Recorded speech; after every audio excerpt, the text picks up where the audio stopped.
Welcome to the Psychosocial Safety Summit coming to you in Brisbane in October 2024. I'm doing things differently this year and introducing you to the speakers and supporters in the lead up to the event. I want you to get to know these incredible people before you arrive. And if you haven't got your ticket yet, jump on the link below. But today I want to introduce you to Penelope Twemlow, who's an author, sought-after speaker, ambassador, and mentor.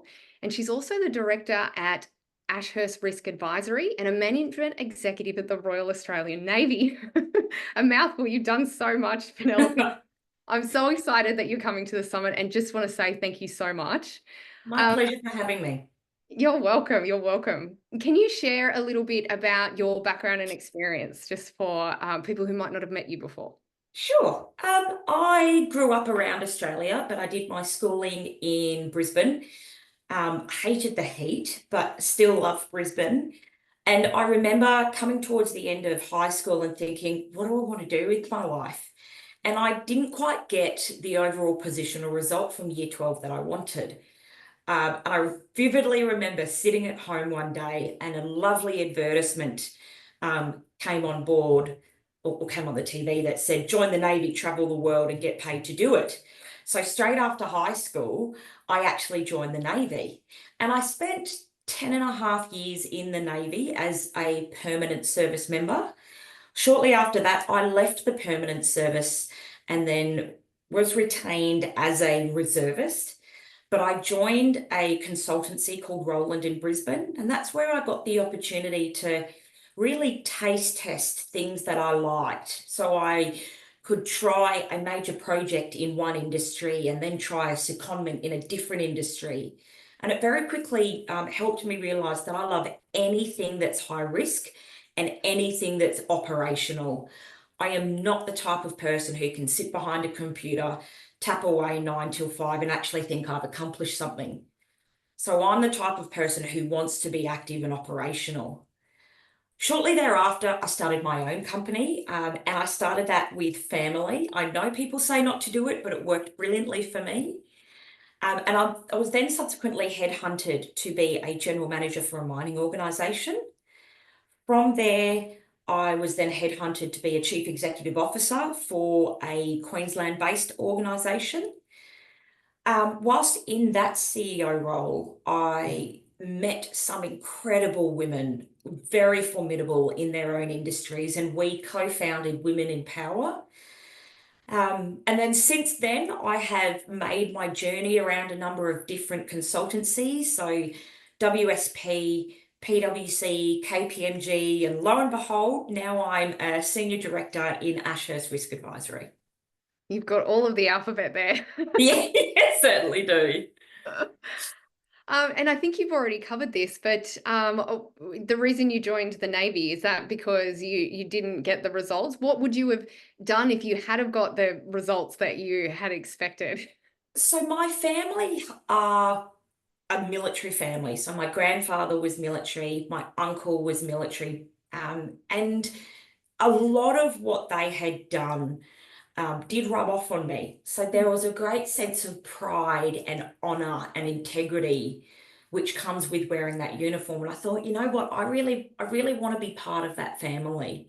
Mm-hmm. And I think, yes, I didn't get the overall position I wanted, but it was always something in the back of my head that where I thought, yeah, I could really do that. And I think I would enjoy it. And as corny as it sounds, Nicole, there was the whole element of I want to serve my country.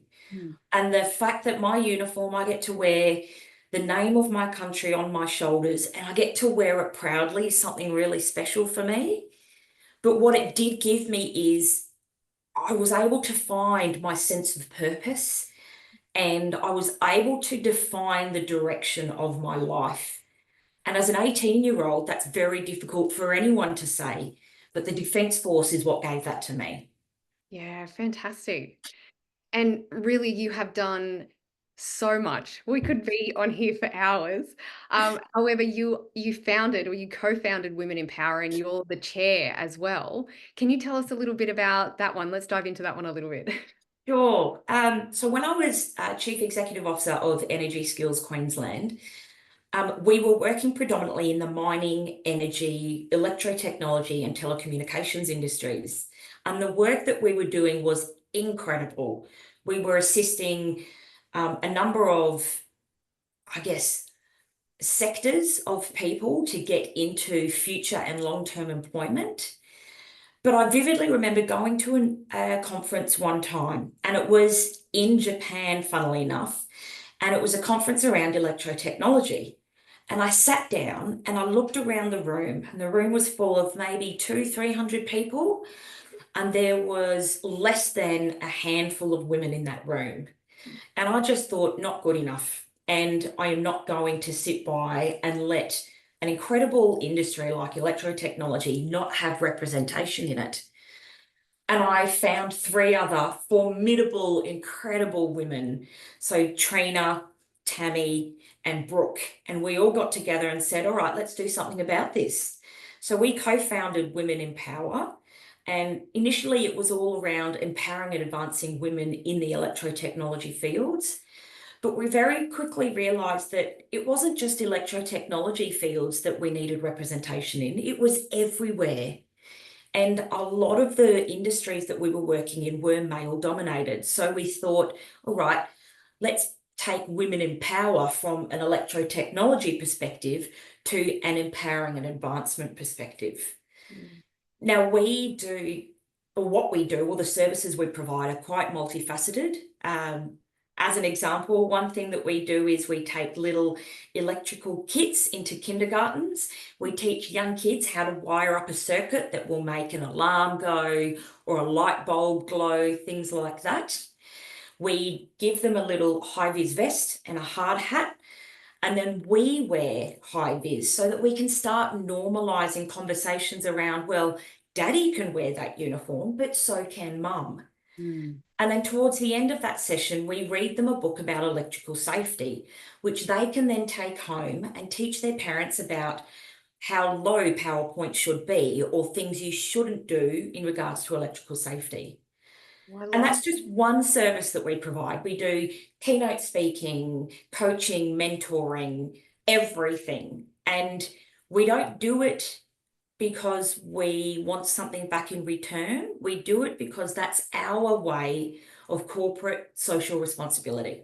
And making change and improvement in the world, right? That Yeah. is it. Love it.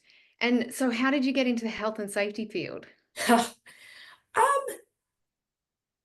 It was a long journey, but also a short journey at the same time. And what I mean by that is I don't see myself just as a health and safety practitioner. I see myself as working within all levels of business and all levels of community and with individuals as well, ensuring that people are the best versions of themselves through leadership, organisational development, safety, training, compliance, and everything in between. And Nicole, as you know, getting these things right is absolutely essential, but it also leads to organisational success. So I work in the health and safety fields, but in a broader remit, so I can help my clients and organisations understand how to activate real change. And I see that all professionals in this area can be absolutely proactive to exceed the role of insurance policies and move beyond compliance to best practice. And that is a huge reason why you're speaking at the summit. Your background, your experience, your knowledge, your history, and your vision and what you do day to day. And I'm so grateful. But I'd love you to share just a little teaser about what you'll be talking about. And it is one of the toughest challenges that workplaces are experiencing. And I find that people don't dive into it because they're too scared of doing something wrong. And it doesn't matter what the topic is, as we had a bit of a chat prior, if we do nothing, then the issue gets bigger. So I am really grateful for you coming to shed some light on this one. Right. So within our communities, behind every single ordinary door lies what I call a silent epidemic. And that silent epidemic is family and domestic violence. Now, it's a subject that is often shrouded in secrecy and stigma, yet it's a harrowing reality for countless individuals across the country and across the globe. Now, as you are aware, Nicole, and a number of the members attending your summit, physical and sexual violence is one of the 14 psychosocial hazards as identified in the Code of Practice. So for your summit, the speech that I'm talking on is titled Beyond Bruises, Reshaping Narratives on Domestic Abuse. And some of the things that I'll be letting employers know is what their obligations are under certain laws, things like your Work Health and Safety Law, your Fair Work Act, things like that. And we'll be going into some depth about what those duties and obligations are, but more importantly, how organisations and support staff can actually assist individuals within organisations who are experiencing family and domestic violence, and how organisations can assist them in a confident manner, particularly when they're working from home. Because that just brings a new level and a new layer, right? What we've had to deal with COVID, you would have seen the change, and sometimes work is the only safe space, and we need to make sure that work is a safe space, but yeah, it can be really tricky. So yeah, I am super excited that you're joining us. Thank you so much. And I know there'll be people listening in saying, well, I can't wait to the summit. How do I connect with you now? So what's the best way to connect with you, Penelope? Well, I'm lucky enough that I've got a very odd last name, so please reach out to me via LinkedIn. My last name is one that you absolutely cannot forget. And if I don't get back to you immediately, I promise you that I will. Fantastic. Thanks so much, Penelope, and I'll see you at the summit. Thanks, Nicole. See you soon.